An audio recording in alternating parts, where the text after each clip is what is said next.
దేశవ్యాప్తంగా సంచలనం సృష్టించినటువంటి కోల్కతా ట్రైనీ డాక్టర్ హత్యాచార కేసులో ఈరోజు కోర్టు సంచలనమైనటువంటి తీర్పు ఇచ్చింది. ఆ కేసులో నిందితుడిగా ఉన్నటువంటి సంజయ్ రాయ్కి కోర్టు యావజ్జీవిత కారాగార శిక్ష విధిస్తూ 50,000 రూపాయల జరిమానా విధించినటువంటి నేపథ్యంలోనే కోర్టు తీర్పు మీద భిన్నాభిప్రాయాలు అయితే వ్యక్తమవుతూ ఉన్నాయి. కొంతమంది ఏమో బాధితురాలకి న్యాయం జరిగింది కోర్టు తీర్పు ద్వారా అంటూ వారి అభిప్రాయాన్ని వ్యక్తం చేస్తూ ఉంటే, మరికొంతమంది మాత్రం నిందితుడికి యావజ్జీవిత కారాగార శిక్ష కాదు, అసలు ఉరి శిక్ష విధించాలి అంటూ కూడా డిమాండ్ చేస్తున్నటువంటి నేపథ్యంలో అసలు ఏ అంశాలని పరిగణలోకి తీసుకుని కోర్టు అలాగే జడ్జి గారు ఈ తీర్పును వెలువరించారు అనేది మనం పూర్తి స్థాయిలో తెలుసుకునేటువంటి ప్రయత్నం చేద్దాం. ప్రస్తుతం మనతో పాటున్నారు ప్రముఖ హైకోర్టు అడ్వకేట్ అలాగే ప్రముఖ రాజకీయ విశ్లేషకులు బత్తుల రామకోటయ్య గారు. సార్ నమస్తే సార్. నమస్తే కృష్ణ గారు. సార్, దేశవ్యాప్తంగా సంచలనం రేపినటువంటి కోల్కతాలో జరిగిన ఈ ట్రైనీ డాక్టర్ అత్యాచార ఘటన కేసులో ఈరోజు కోర్టు తీర్పునివ్వడం, ఈ తీర్పు పట్ల కొంతమంది భిన్నాభిప్రాయాలు అయితే వ్యక్తం చేస్తూ ఉన్నారు. ఈరోజు కోర్టు నిందితుడికి యావజ్జీవిత కారాగార శిక్షతో పాటుగా 50,000 రూపాయల జరిమానా కూడా విధించినటువంటి నేపథ్యంలో నిందితుడిని అసలు ఉరి తీయాలంటూ డిమాండ్లు అయితే వెల్లువెత్తుతూ ఉన్నాయి. మరికొంతమంది ఏమో బాధితురాలికి న్యాయం జరిగింది అంటూ కోర్టు తీర్పు పట్ల వారు సంతృప్తిని వ్యక్తం చేస్తూ ఉన్నారు. అసలు ఏంటి సార్, ఏ అంశాలను పరిగణలోకి తీసుకుని న్యాయవాది ఇప్పుడు ఈ తీర్పు ఇచ్చుంటారు జడ్జి గారు అంటే ఏం చెప్తారు? వాస్తవానికి కృష్ణ గారు, ఇది దేశం మొత్తం మీద కూడా ఒక ఆసక్తి లేపినటువంటి జడ్జిమెంట్. దీన్ని ఇప్పుడు మనం గనక చూసినట్టయితే న్యూ ఆఫ్ ఆల్ యాంగిల్స్, ఒకటి ప్రాసిక్యూషన్ సైడ్ నుంచి, 2 నిందితుడు ఎక్యూజ్డ్ వైపు నుంచి, 3 బాధిత కుటుంబం నుంచి, 4 పబ్లిక్ పాయింట్ ఆఫ్ వ్యూలో, ఇటు పొలిటికల్ పాయింట్ ఆఫ్ వ్యూలో ఎటు చూసినప్పటికీ న్యూ ఆఫ్ ఆల్ యాంగిల్స్ ఏకాభిప్రాయం అయితే ఈ జడ్జిమెంట్ మీద పబ్లిక్ లో రాలేదు. డిస్సాటిస్ఫాక్షన్, పార్ట్ సాటిస్ఫాక్షన్, కన్విక్షన్ అంటారు దీన్ని. పార్ట్ సాటిస్ఫాక్షన్, ఫుల్ సాటిస్ఫాక్షన్ అయితే ఎక్కడా కూడా లేదనేది మనకి కనిపిస్తున్నటువంటి సారాంశం. అయితే ఇందులో ఈ case right from beginning FIR నుంచి టిల్ లోయర్ కోర్టు ఈరోజు ప్రకటించిన జడ్జిమెంట్ వరకు చూస్తే ఈ కేసు ఎక్కడా కూడా అనుమానంతో మొదలై అది రాజకీయ రంగు పులుముకొని రాజకీయాల నుంచి మళ్ళా కేసు రూపాంతరం చెంది ఈ బిఎన్ఎస్ చట్టం వచ్చినాక నమోదై వెలువడినటువంటి తొలి తీర్పు కూడా మనం చూస్తా ఉన్నాం. ఈరోజు మనం కోర్టు వెలువరించినటువంటి జడ్జిమెంట్ సారాంశాన్ని సెక్షన్స్ ఒకసారి పరిశీలిస్తే 64, 66, 103 class 1 of the BNS act ప్రకారం ఈరోజు కోర్టు జడ్జిమెంట్ ని ప్రొనౌన్స్ చేసింది. ఈ జడ్జిమెంట్ లో నిందితుడికి తమాషాగా అంటే జనరల్ లైఫ్ ఇంప్రిజన్మెంట్ చేస్తారు, లేదంటే డెత్ పెనాల్టీ ఇస్తారు. ఈ సెక్షన్ 103 క్లాస్ 1 ప్రకారం చేయొచ్చు. కోర్టుకు ఉన్నటువంటి డిస్క్రిషనరీ పవర్స్ అంటారు.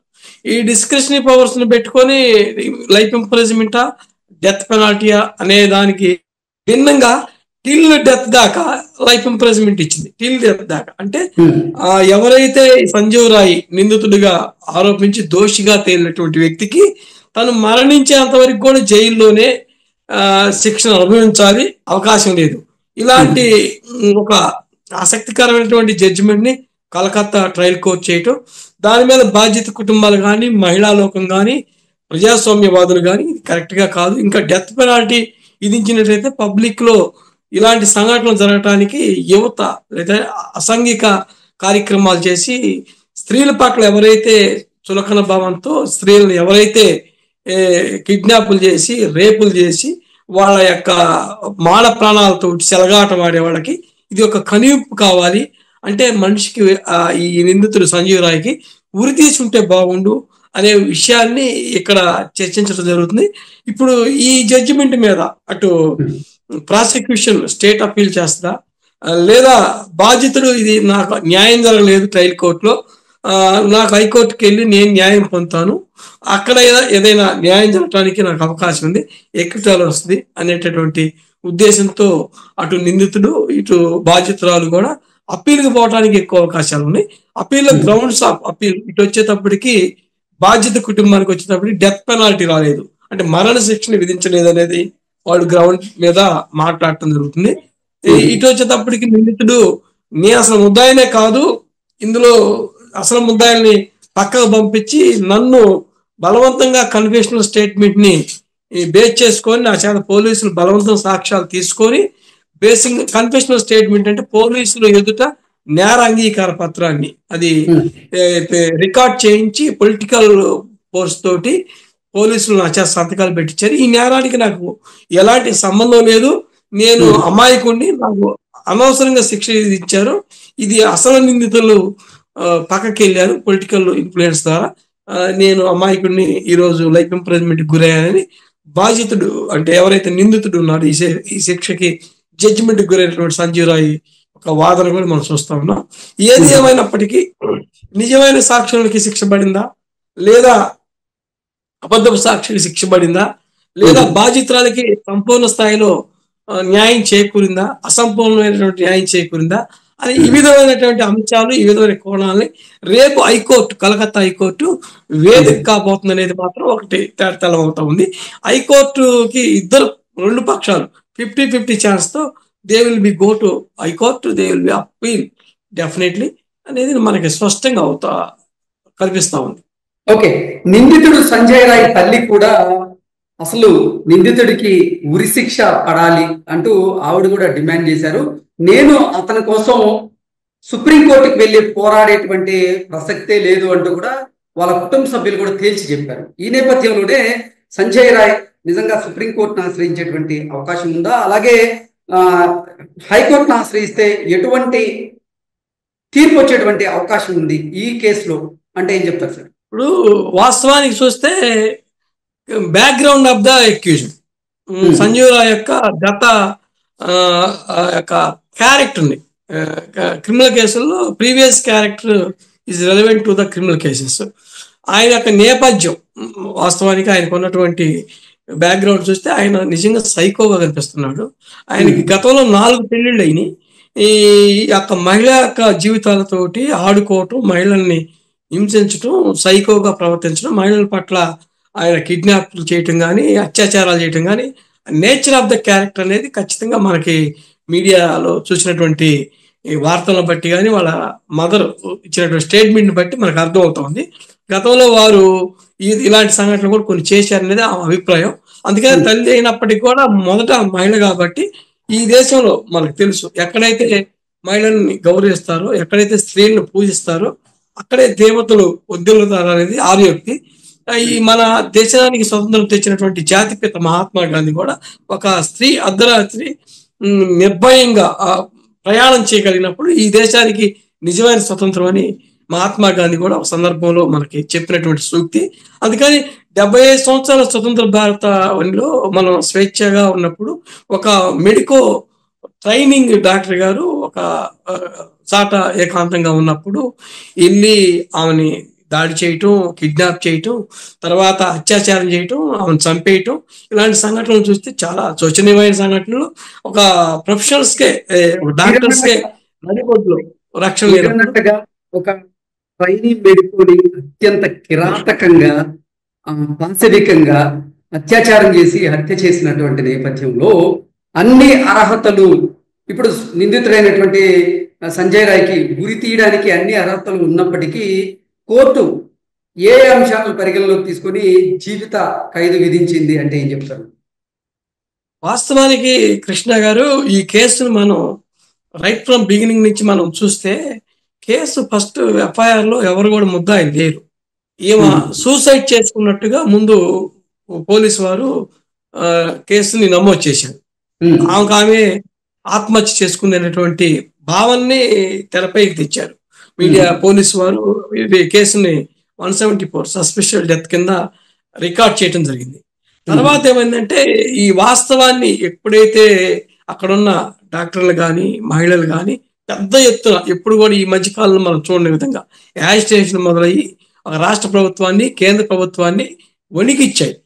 ఇలాంటి మీడియా మిత్రులు, మాలాంటి మేధావులు మొత్తం కూడా ఏకతాటి మీదకి వచ్చి ఒక రకంగా చెప్పాలంటే ఏకి పారేసి అప్పుడు దీన్ని వాస్తవానికి ఫస్ట్ పోలీసు వాళ్ళు చూపించిన సీన్ ఆఫ్ అఫెన్స్ ఏదైతే నేరాన్ని చెరిపేయాలి, తుడిపేయాలి, ఎవరి మీద రాకుండా చేయాలి, ఇది ఒక సూసైడ్ కింద క్రియేట్ చేయాలన్న సంఘటన నుంచి కేసు నమోదు చేసి కేసులో ముద్దాయిల్ని ట్రేస్ అవుట్ చేసి దాని మీద వివిధ కోణాల కలెక్షన్ ఆఫ్ ఎవిడెన్స్ తీసుకొచ్చి ఈ ఆమె కళల్లో గాజు పెంకుల దగ్గర నుంచి ఆమె అనుభవించిన చిత్రహింసలతో ఎక్కడైతే అటాస్పసి అంటే ఫస్ట్ ఇచ్చినటువంటి డాక్టర్ నివేదికని బేస్ చేసుకొని ఇది ఆత్మహత్య కాదు హత్య అయినటువంటిది మెడికల్ కోణంలో కూడా తీసుకొచ్చి అక్కడ వాస్తవానికి ఏమీ లేని కేసుని కూడా ఒక నిందితుడిని పోలీస్ పాయింట్ ఆఫ్ వ్యూలో షార్ట్ షీట్ దాఖలు చేసి అరెస్ట్ చేసి ఈ ఇన్ స్పాన్ ఆఫ్ మంత్ లో ఒక 1 year లోపలనే ట్రయల్ కంక్లూడ్ చేసి శిక్ష వేయడం అనేది ఆషామాషా వ్యవహారం కాదు.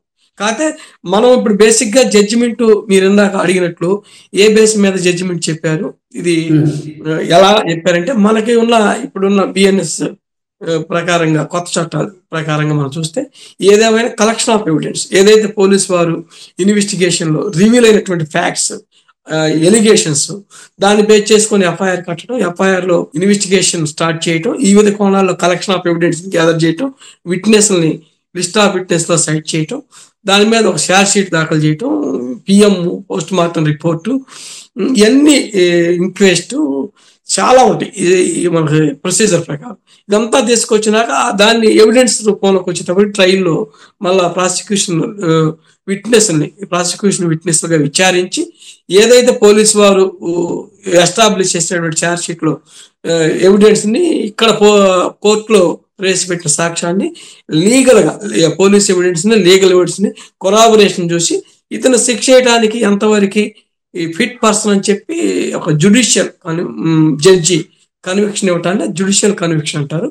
దాన్ని మనం ఈ వ్యవస్థలో తప్పు పట్టడానికి లేదు, ఛాలెంజ్ చేయడానికి అవకాశం ఉంది. ఎందుకంటే తప్పు పడటానికి లేదన్నా, ఎందుకంటే ఇక్కడ ఇచ్చినటువంటి తీర్పుని నచ్చకపోతే హైకోర్టుకి వెళ్ళి నాకు ఇక్కడ న్యాయం జరగలేదు, న్యాయం చేయమని ఇటు బాధిత కుటుంబం కానీ అటు నిందితుడి కుటుంబం కానీ నిందితుడు కానీ బాధితులు కానీ హైకోర్టుకి అప్పీల్ చేసడానికి అవకాశం, గ్రౌండ్స్ ఆఫ్ అప్పీల్ చూపించి అవకాశం ఉంది. కానీ ఈ ఇచ్చిన జడ్జిమెంట్ తప్పు అంటానికి లేదు. జడ్జిమెంట్ ఏంటంటే బేసింగ్ ఆన్ ద ఎవిడెన్స్ ని బేస్ చేసుకొని వాళ్ళు కన్విక్షన్ ఇవ్వాలా, ఎక్విటల్ ఇవ్వాలా, అంటే శిక్షని విధించాలా లేదా నిర్దోషిగా ప్రకటించాలనేది వాళ్ళకున్న availability of the evidence on the record మీద ఉన్నటువంటి ఎవిడెన్స్ ఏదైతే వాళ్ళకున్న ఎవిడెన్స్ బేస్ చేసుకొని కన్విక్షన్ ఇస్తారు. ఈ రోజు జడ్జి గారు ఇచ్చినటువంటి జడ్జిమెంట్ ఆయనకున్న డిస్క్రిప్షనరీ పవర్ అంటారు దాన్ని, ఇచ్చినటువంటి జడ్జిమెంట్ దరిదాపు నేనైతే సాటిస్ఫాక్షన్ గానే ఫీల్ అవుతున్నా. Till death of the convicted person అంటే ఆయన బతికున్నంత కాలం కూడా జీవిత ఖైదీని అనుభవించేటట్టు ఇచ్చారు. ఇది లీగల్ గా ఈ జడ్జిమెంట్ మనం క్వశ్చన్ చేయొచ్చు కానీ కామెంట్ చేయకూడదు. Thank you so much sir.